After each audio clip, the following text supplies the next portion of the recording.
अस्सलाम वालेकुम। आज हम जिस टॉपिक के बारे में डिस्कस करना चाह रहे हैं वो है एंटीबॉडीज़। एंटीबॉडीज़ क्या होते हैं, पहले डेफिनेशन से देख लेते हैं। एंटीबॉडीज़ जो होते हैं प्रोटीन होते हैं जो प्रोटेक्ट करते हैं हमारी बॉडी को अनवांटेड सब्सटेंस में। जब भी हमारी बॉडी में जो इंटर्स हो जाते हैं हमारी बॉडी में, जैसे भी हमारी बॉडी में जब भी पैथोजेंस या बैक्टीरिया वायरसेस हमारी बॉडी में जब भी कोई आ जाता है, बॉडी में इंटर होता है, तो एंटीबॉडीज़ क्या करते हैं, वो उन्हें किल करते हैं, मारते हैं, डाइजेस्ट करते हैं, इनगल्फ करते हैं और हमारे सिस्टम से या हमारी बॉडी से निकालते हैं। ये एंटीबॉडीज़ का काम होता है और ये प्रोटीन से बने हुए होते हैं और ये प्रोटीन एंटीबॉडीज़ हमारे इम्यून सिस्टम में होते हैं। Antibody binds with unwanted substances in order to eliminate them from system। और जो दूसरा वर्ड एंटीबॉडीज़ के लिए यूज़ होता है वो है इम्यूनोग्लोबिन। इम्यूनोग्लोबिन या एंटीबॉडी या एंटीबॉडीज़ एक ही बात होती है। एंटीबॉडीज़ जो है 4 पॉलीपेप्टाइड चेन से बनी हुई होती है, जिसमें 2 हैवी चेन्स आ जाती हैं और 2 लाइट चेन्स आ जाती हैं। Structure of antibodies. एंटीबॉडी का स्ट्रक्चर में 2 हैवी चेन्स होती हैं और 2 लाइट चेन्स होती हैं, जो ये मिल करके ज्वाइन करके एक वाई शेप मॉलिक्यूल बनाती हैं। मतलब जो एंटीबॉडी का स्ट्रक्चर होता है ना, कुछ इस तरह से बना होता है। वो ये दोनों मिलकर, चारों मिलकर वाई शेप मॉलिक्यूल बनाती हैं एंटीबॉडीज़ का। और ये एंटीबॉडी के टाइप में डिफरेंट अमाइनो, एंटीबॉडी जो है ना वो पूरा डिफरेंट अमाइनो एसिड्स की सीक्वेंस से बना हुआ होता है। और उनकी जो एंटीबॉडी की जो वाई शेप ये वाली स्ट्रक्चर होती है ना, इसके टिप्स में जो है ना वो एंटीबॉडी डिफरेंट होती है दूसरी एंटीबॉडी से। मतलब हमारी बॉडी में जब भी कोई एंटीजन या कोई बैक्टीरिया वायरस इंटर होता है तो जो एंटीबॉडी बनती है ना वो दूसरी एंटीबॉडी से डिफरेंट होती है। मतलब जितने भी हमारी बॉडी में जितने भी वायरसेस के लिए, बैक्टीरिया के लिए एंटीबॉडीज़ बनती हैं वो एक दूसरे से कहीं ना कहीं डिफरेंट होती हैं, सेम एक दूसरे जैसी होती ही नहीं है। उनकी एक टिप होती है इस टाइप की, वहाँ पे जो है वो डिफरेंट कर जाती हैं। Production of antibodies. एंटीबॉडीज़ जो प्रोड्यूस होती है हमारे बी सेल्स या बी लैम्फोसाइट्स में। ये बी सेल्स जो है वाइट ब्लड सेल्स हैं। जैसे कि वाइट ब्लड सेल्स का हमारी बॉडी में क्या फंक्शन होता है कि हमारे बॉडी में जब भी कोई इन्फेक्शन हो जाता है या वायरस बैक्टीरिया अंदर आ जाते हैं तो उन्हें किल करता है, उन्हें मारता है, डाइजेस्ट करता है। तो ये बी लैम्फोसाइट्स भी वाइट ब्लड सेल्स हैं। आप बी लैम्फोसाइट्स, वाइट ब्लड सेल आपको समझ आ रहा है तो बस बी सेल्स बी टाइप है, इनका एक ही फंक्शन होता है। जब भी देखिए व्हेन एंटीजन या अनवांटेड सब्सटेंस या वायरस बैक्टीरिया या पैथोजेंस का इंटर होते हैं ना, तो ये क्या करते हैं, एंटीबॉडी बी सेल्स वो उनके कांटेक्ट में आते हैं, उनसे जुड़ते हैं और फिर ये अपने आप को डिवाइड करते हैं, डिवाइड करके कॉलन बना लेते हैं और या फिर प्लाज्मा सेल्स उनमें हो जाता है। प्लाज्मा सेल्स मतलब बड़े होके प्लाज्मा सेल्स में डिवाइड हो जाते हैं, जो रिलीज़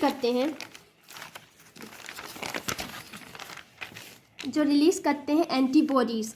फिर वो प्लाज्मा सेल या बी सेल्स जो है एंटीबॉडीज़ बनाते हैं, जो रिलीज़ होती हैं हमारे ब्लड स्ट्रीम और लैम्फिक सिस्टम में।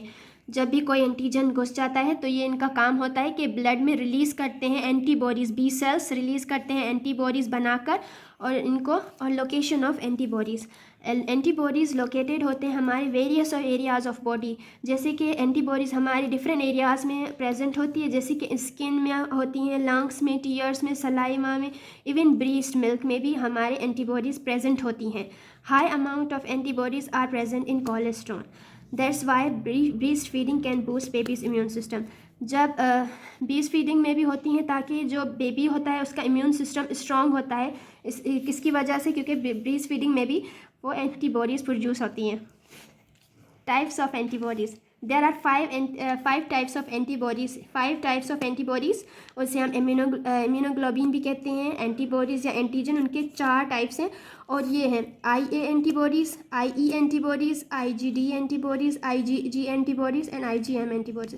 ये 500 एंटीबॉडीज़ हैं और ये इनका डिफरेंट एरियाज़ में हमारी बॉडी में प्रेजेंट होती हैं और ये डिफरेंट एरियाज़ में डिफरेंट फंक्शन करके हमारी बॉडी में इन्फेक्शन, एंटीजन्स, वायरस, बैक्टीरिया को किल करके ख़त्म करती हैं।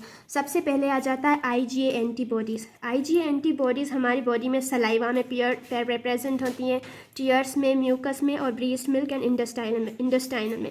इन सब में जो है IgA एंटीबॉडीज़ प्रेजेंट होती हैं और इन एरियाज़ में जब भी कोई एंटीजन या पैथोजन या वायरस बैक्टीरिया घुस जाता है हमारी बॉडी में तो ये क्या करती हैं, उनके अगेंस्ट काम करती हैं, उन्हें किल करती हैं, ख़त्म करती हैं और हमारे बॉडी के सिस्टम से बाहर निकालती हैं उन पैथोजेंस को। नंबर 2 पे IgE एंटीबॉडीज़।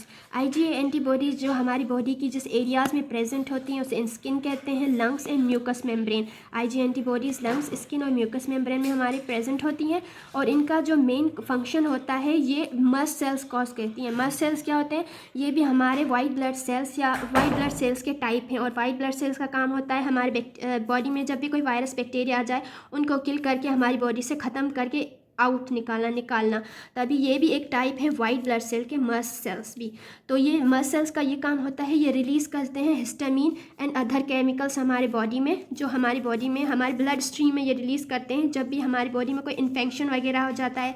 तो ये हेल्पफुल होती हैं फाइटिंग ऑफ एलर्जिक रिएक्शन हमारी बॉडी में जब भी होता है ना, तो ये इसके लिए हेल्पफुल होते हैं मस्ट सेल्स। नंबर 3 पे हो जाता है IgD antibodies.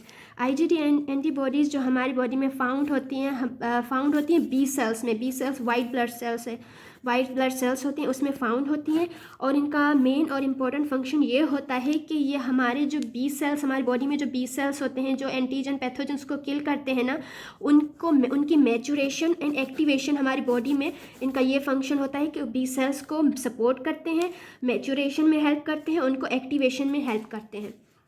Number 4 IgE antibodies. IgE antibodies is the most common. ये जो IgE एंटीबॉडी है ये हमारी बॉडी में बहुत ज़्यादा पाया जाता है। 70 to 75 ऑफ आर हमारे जो बॉडी में होता है ना, ये 70 to 75 जो बहुत सारा इन वर्क होता है ना, फंक्शन होता है, वो इन IgG एंटीबॉडीज़ में होता है और ये ज़्यादातर हमारी बॉडी में फाउंड होते हैं। मेनली फाउंड हमारे ये जब जिस एरिया में फाउंड होते हैं वो ब्लड है और टिश्यू फ्लूइड में फाउंड होते हैं। IgE एंटीबॉडी हमारी हेल्प करती हैं हमारी बॉडी को प्रोटेक्ट करने में। जब भी हमारी बॉडी में कोई वायरल या बैक्टीरियल इन्फेक्शन होती है तब ये IgG एंटीबॉडी हमारी बॉडी में हेल्प करते हैं हमारे सिस्टम में। Number 5 IgG antibody. IgG antibody हमारी बॉडी में लिम्फिक सिस्टम में फाउंड होती हैं। IgM एंटीबॉडी और एंटीबॉडी एक्ट करती हैं first line of defence against infections या पैथोजेंस। तो first line of defence system को समझना, तो इसके लिए मैं एक और अलग लेक्चर बनाऊंगी, ये पूरा इम्यून सिस्टम का, उसमें आपको first line of defence system समझाऊंगी। अभी के लिए बस आप ये समझ लें कि एंटीबॉडी ये एक्ट करती है first line of defence system या पैथोजेंस वायरस के या इन्फेक्शन पे, और एंटीबॉडीज़ IgM एंटीबॉडीज़ का मेन एंड इम्पॉर्टेंट फंक्शन ये है कि ये इम्यून रेगुलेशन में, हमारे इम्यून रेगुलेशन में ये हेल्प करती हैं। शुक्रिया।